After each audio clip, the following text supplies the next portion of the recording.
Hai Sobat Ternak. Jadi kemarin aku ke supermarket nih ceritanya. Terus aku lihat telur dengan kemasan yang ada labelnya omega 3. Aku jadi penasaran. Apa sih bedanya telur omega 3 sama telur-telur biasa?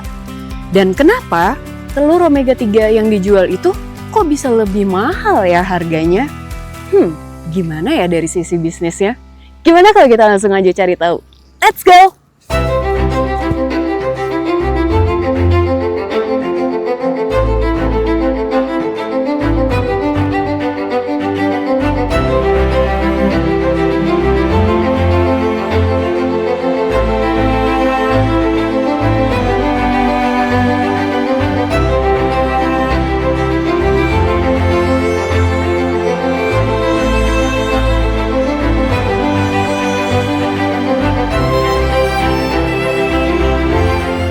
Kenapa Kakang lebih memilih untuk menjadi peternak ayam petelur yang menghasilkan telur omega?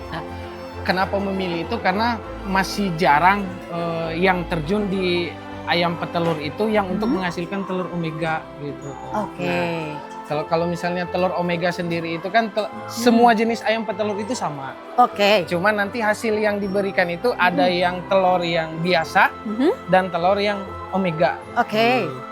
Nah, emang apa bedanya tuh telur biasa sama telur omega? Nah, kalau misalnya telur omega itu kan di sini kami itu pakannya bikin sendiri. Oke. Kami pakan bikin sendiri, kita formulasi gimana caranya si telur yang dihasilkan sama ayam yang kita beri pakan kami itu bisa menghasilkan kandungan nutrisi omega yang lebih tinggi daripada telur biasa. Oh, oke. Gitu. Tapi untuk perawatannya sendiri susah nggak sih? Kalau perawatannya sih sama aja, cuman perbedaan di sini itu hanya di segi pemberian pakan aja. Pemberian pakan? Iya. Pakannya tuh beda? Formulasinya berbeda. Formulasinya berbeda daripada. Bedanya apa? Nah, kita beda itu ada di sini itu kandungan nutrisi dari pakannya kita kasih kandungan omega yang diharapkan nanti. Jadi biar menghasilkan si telur omega gitu. Gitu teh. Oh, oke. Total di sini ada berapa ayam sih? Kalau kami di farm ini itu ada 5.000 ekor. 5.000 ekor? 5.000 ekor. Oke. Jadi dalam sehari satu ayam nih misalkan, itu bisa menghasilkan berapa butir? Nah, biasanya kami perhitungan di sini itu dari populasi keseluruhan itu sekitar 90%. 90%, oke. Nah, menghasilkan kiloan telur itu sekitar 260 kilo per hari. Per hari itu untuk semuanya? Semuanya 5.000 ekor itu. Oh, oke. Jadi, tapi kalau misalkan satu ekor ayam nih, bisa berapa sih dia bertelur sehari? Kalau misalnya sehari itu sekali, Oke. tapi dari biasanya kita berhitung itu dari populasi itu sekitar 90% yang bertelur. Oke, 90%. Wow.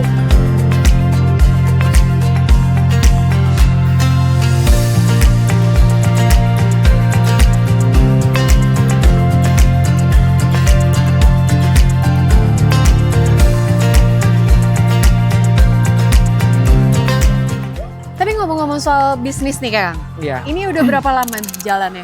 Kami di sini berdiri itu dari 2018. 2018? Wow, itu terus abis itu bisnisnya udah ekspansi kemana aja?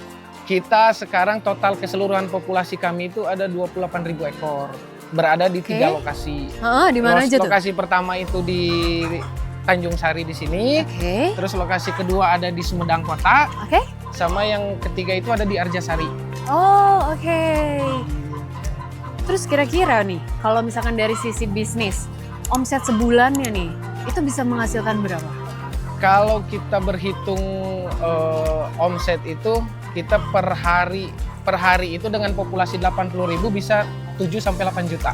Serius? Omset per hari untuk penghasilan kotor. Oh, penghasilan kotor. Kalau omset itu satu farm aja tuh? Iya, tiga farm. Oh, 3 farm. Oke. Kalau misalnya farm di sini itu bisa menghasilkan kotor itu 3 jutaan per hari. 3 juta per hari. Oke. Dengan populasi 5.000 ekor. Oke. Nah, yang seperti kita tahu kan bahwa telur omega 3 ini biasanya kalau dijual di pasaran itu kan memang harganya tuh agak pricey ya, agak mahal gitu. Nah, itu dampak ke peternaknya sendiri nih Kang. Seperti Kakang ini, itu ada keuntungannya juga nggak sih? Nah, Ada dampaknya juga nggak? sebenarnya awal mula kami bikin ayam petelur omega itu, Mm-mm. tadinya kita nggak mikirin untuk ngejual dengan premium. Oke. Hanya saja ada beberapa teman kita yang kita khususkan untuk menjual telur premium. Nah, secara margin kalau ini pasarnya tepat, marginnya bisa berkali-kali lipat daripada telur biasa. Oh ya, oke. Bisa naik sekitar 30% daripada profit. Oh, luar biasa. Jadi secara penjualan di luar dan ke peternak itu juga ngaruh juga ya. Ngaruh. Ngaruhnya kurang lebih 30% ya, Kang? 30%. Wow, luar penambahan biasa. profit. Keren banget. Lumayan ya, Kang? Lumayan. Oke. Kang, tapi pernah nggak sih ada nih misalkan ada accident, misalkan telurnya tiba-tiba gagal nih, atau misalkan ada nggak sih yang telurnya tiba-tiba kayak busuk gitu ternyata, atau kuning kan kita tahu omega 3 kan betul. kuningnya kan kuning banget Nah, ya, kayak sebentar agak teh. Kita oren gitu persepsi ya. ini nih. Sebenarnya telur omega itu bukan dilihat dari kuningnya. Oke, jadi Itu apa hanya bedanya? sebagai pembeda. Oke. Sebenarnya kalau misalnya untuk ngebedain telur omega sama telur biasa itu sangat susah. Oke. Yang paling mudah itu adalah hasil uji lab. Oh. Uji lab. Nah, kalau hanya pewarna kuning itu yang ngebedain itu hanya sekedar pembeda aja. Berarti diberi warna tambahan? Atau Diberi gimana? warna tambahan. Nah, pewarna tambahan itu dipakannya, nanti dia bisa menghasilkan telur yang warnanya agak lebih oranye. Oh, tapi dari apa? Maksudnya DNA-nya sama kah? Kalau misalnya itu kita biasanya pakai yang organik itu dari paprika, Paprika. Oh. ekstrak paprika. Oh iya benar. Benar. Jadi paprika merah ya? Betul. Oh, benar-benar. Paprikanya yang udah diekstrak, tapi ya jangan paprikanya dikasih, nggak akan berpengaruh. Pedas dong. Ayamnya kepedesan dong. Oke. Pak, dari 2018 itu pertamanya berapa ayam? Nah, pas 2018 itu kami tadinya iseng kan. Iseng Oke. cuma nyoba sekitar 1.000 ekor. 1.000 ekor 1.000 dulu. ekor dulu. Oke. Ternyata pas kita seiring berjalan waktu, lumayan nih bisa kita manajemennya udah dapat, udah tahu, bang kita ekspansi. Nah, ngomong-ngomong soal ekspansi nih, kalau distribusi telurnya sendiri nih kan Ya. mitranya itu kemana? Jadi distribusinya gitu kan karena sudah ini nih udah panen nih Iya. misalkan gitu ya. Distribusinya ke mitranya kemana? Nah, kalau misalnya di kami sendiri di sini tuh udah ada konsumen tertentu kan. Jadi Oke. tiap hari, tiap minggu, tiap bulannya itu konsumennya udah ada yang nampung. Oke. Gitu. Cara carinya gimana tuh konsumennya? Kalau kita ternak ayam petelur ya yang pertama itu tadinya dari mulut teman-teman Oke. gitu teh. Habis dari teman-teman baru kita di medsos, biasanya kita pakai Facebook sama Instagram. Oh, yang lebih efektif kemana tuh? Kalau misalnya kita produksi telur, selama orang di sekitar tahu kita ternak ayam telur, nggak sulit masakin telur. Oh serius? Dia akan datang dengan sendirinya dari mulut ke mulut, dari mulut ke mulut. Ah betul. Setuju banget. Karena memang telur ini adalah ini ya salah satu Yang dibutuhkan tiap hari. betul Nah, salah satu ini ya pangan yang khusus banget dibutuhkan Ya, oleh manusia. makan dengan protein yang paling murah kan sekarang banget tuh. Ya, dan paling gampang dimasak, guys. Oke, Kang. Terus kalau misalkan cara menjaga relationship-nya nih sama mitra-mitra yang udah ada tadi gitu tuh, itu gimana cara menjaga? Sebenarnya sih kalau customer kami itu yang ditanya pertama itu adalah kontinuitas. Oke. Kontinuitas. Nah, gimana caranya kita menjaga produksi kita? Misalnya permintaan mereka sehari 100 kilo, kita harus jaga terus 100 kilo itu ada setiap hari. Oke. Dan itu juga akhirnya memunculkan sampai akhirnya Menambah. dari 1.000 jadi 5.000 nih gitu. Karena ini ya Demand, permintaan yang banyak ya. Produksi kami sekarang itu sekitar seton 400 per hari. Per hari.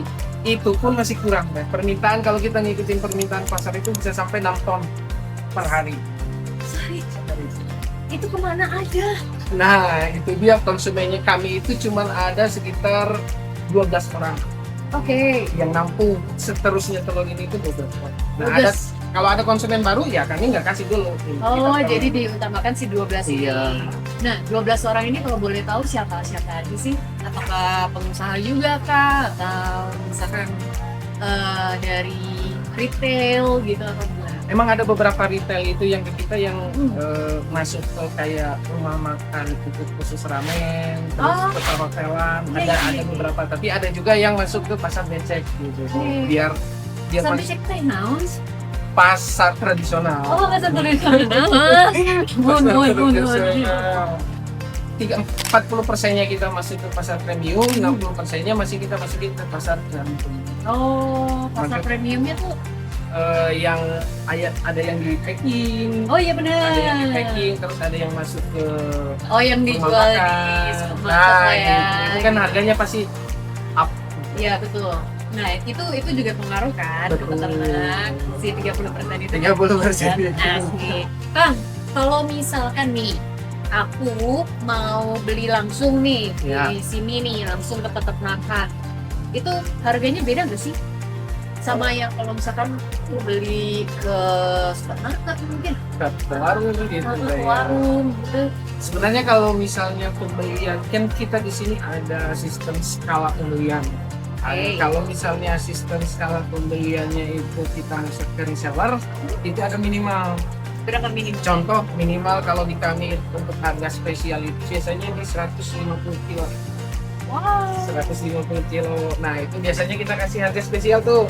Tapi kalau yang masyarakat sekeliling, masyarakat khususnya sekeliling lokasi kami itu, emang kami juga kasih harga spesial untuk datang ke kandang langsung. Walaupun belinya cuma sekilo, 2 kilo, kita biasanya warga di sekeliling farm kita itu kita kasih harga. Kang, secara kan kita tahu nih ya bahwa harga telur itu kan berubah-ubah. Nah, gimana caranya Akang nih untuk harganya tuh tetap stay, tetap cara menjual gitu teh. Nah, emang supaya tetap stabil. Betul. Karena harga kita itu bukan dibilang dipengaruhi sama permintaan teh ya. Kalau misalnya kami itu di sini itu berpacuan sama harga pasaran yang ada di sekitar. Gitu, nah, biasanya itu harga per hari berubah. Itu tuh tergantung suplai dari luar daerah untuk ke wilayah kita di sini. Gitu teh dipengaruhi. Misalnya kayak gimana? Misalnya contoh harga sekarang itu 20.000 kita di sini nih. Ya. Nah, per kilo. Ternyata kita besok itu dari daerah lain karena harganya murah masuk ke kita itu akan mempengaruhi harga yang ada di daerah kita sendiri. Harga biasanya langsung turun. Oh gitu. Jadi cara menetapkan harga dari farm kita itu biasanya sudah ada aplikasi. Oh, ada aplikasinya? Ada aplikasi yang suka antara farm itu yang kita dikasih tahu gitu, grup WA. Oh, ada grupnya nih. Gitu, ya. Jadi biar saling tukar informasi. Betul, biar mungkin harga di daerah itu biar bisa dikatakan seragam lah. Oh, baik. Pak, nah pas di tahun 2018 itu modal Bapak berapa sih? Pas awal bikin 1000 ekor itu modal saya itu sekitar 160 juta.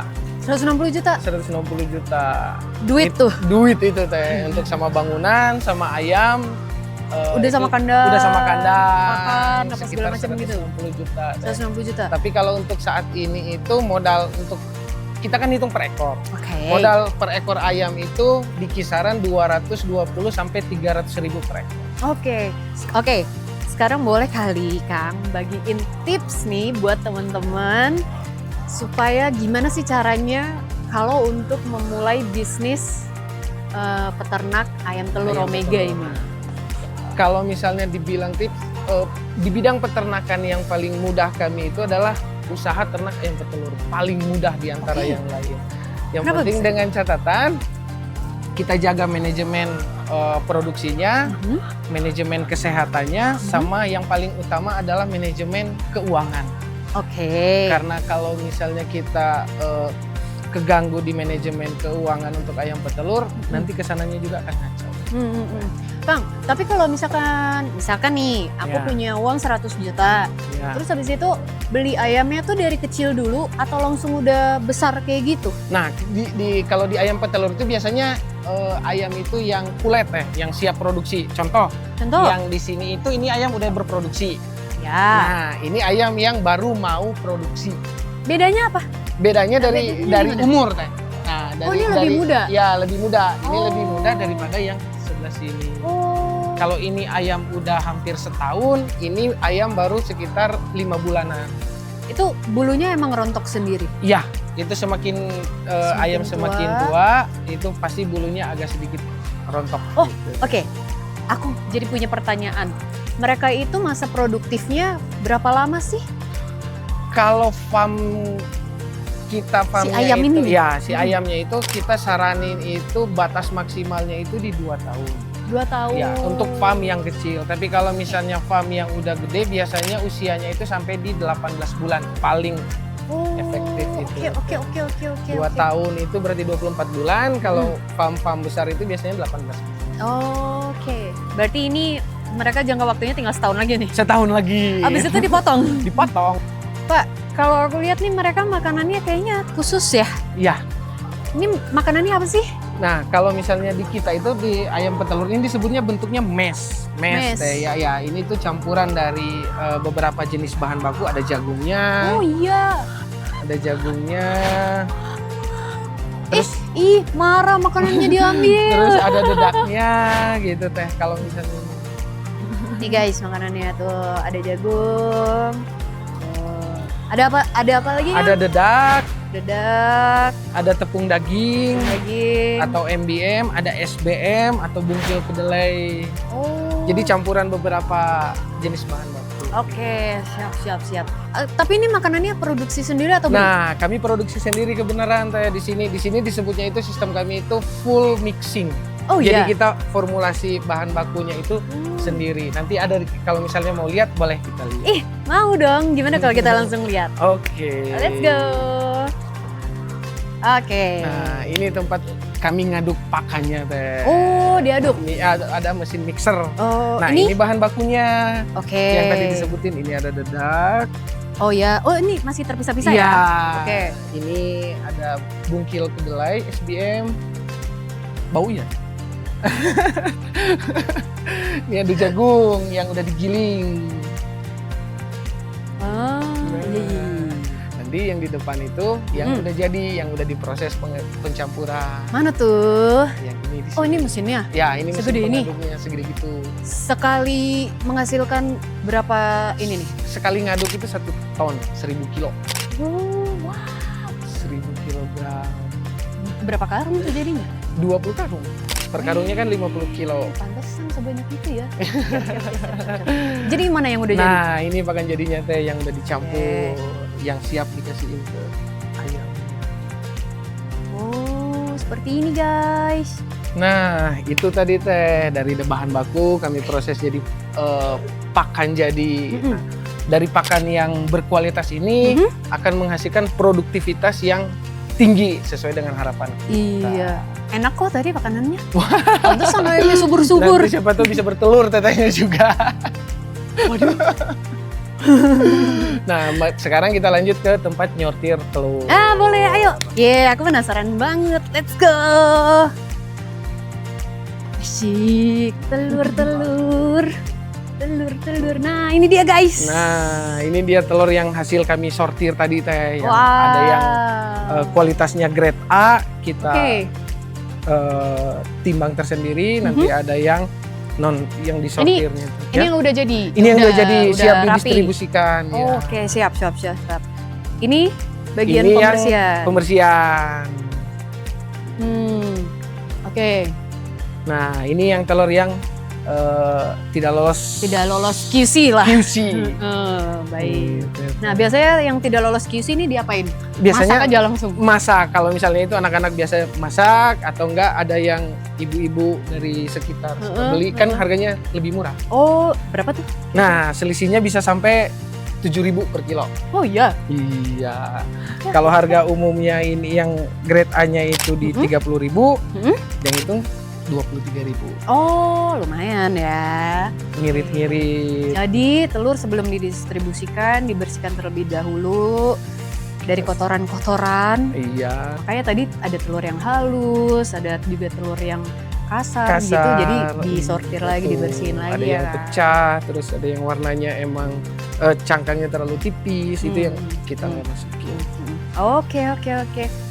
Oke, Sobat Ternak, itu tadi explore kita di Raja Wali Farm, yang ada di Sumedang. Oke, Kang, terima kasih banyak ya. Sama-sama. Saya pamit dulu undur diri ya. Assalamualaikum. Waalaikumsalam.